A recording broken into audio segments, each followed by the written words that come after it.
Hair கண்டிஷனரோட டைப்ஸ்லாம் பார்த்துட்ருக்கோம். அந்த வகையில் இன்றைக்கி பார்க்க போகிறது rinse off conditioner. Rinse off கண்டிஷனரை பொறுத்தவரையும் உங்கள் ஹேரில் அப்ளை பண்ணிவிட்டு கொஞ்சம் நேரம் விட்டுட்டு அதுக்கப்புறம் வாஷ் பண்ணுறது தான் ரின்ஸ் ஆஃப் கண்டிஷனர் அப்படின்னு சொல்லப்படுது. இது பொதுவாக ட்ரை அண்ட் ஃப்ரீஸி கர்லி இந்த மாதிரி ஹேர் இருக்கிறவங்களுக்கு யூஸ் பண்ணுறது நல்லது. பொதுவாக ட்ரை அண்ட் டேமேஜ் ஹேர் இருக்கிறவங்க யூஸ் பண்ணுறது ரொம்ப நல்லது. ஆயிலியாக இருக்குது, எனக்கு ஹேரே ரொம்ப ஆயிலியாக இருக்கும் அப்படின்னு நீங்கள் ப்ளீஸ் கொஞ்சம் யோசிச்சு ப்ராடக்ட் யூஸ் பண்ணுங்கள். ஏன்னா இது உங்களுடைய ஹேரை இன்னும் அதிகமாக ஆயிலி ஆக்கிறதுக்கு நிறைய வாய்ப்பு இருக்குது.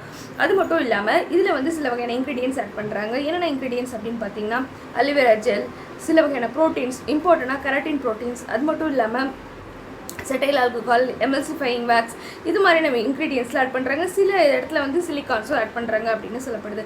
இதில் ஹார்ம்ஃபுல் கெமிக்கலாக என்ன ஆட் பண்ணுறாங்க அப்படின்னு பார்த்தீங்கன்னா பேரபன், சல்ஃபேட்ஸ், ஃபேட்லைட்ஸ், இது மாதிரியான இன்க்ரீடியன்ஸை ஆட் பண்ணுறாங்க. ஸோ ப்ராடக்ட் வாங்கறதுக்கு முன்னாடி இன்க்ரீடியன்ஸஸ் செக் பண்ணி வாங்க. தேங்க்யூ.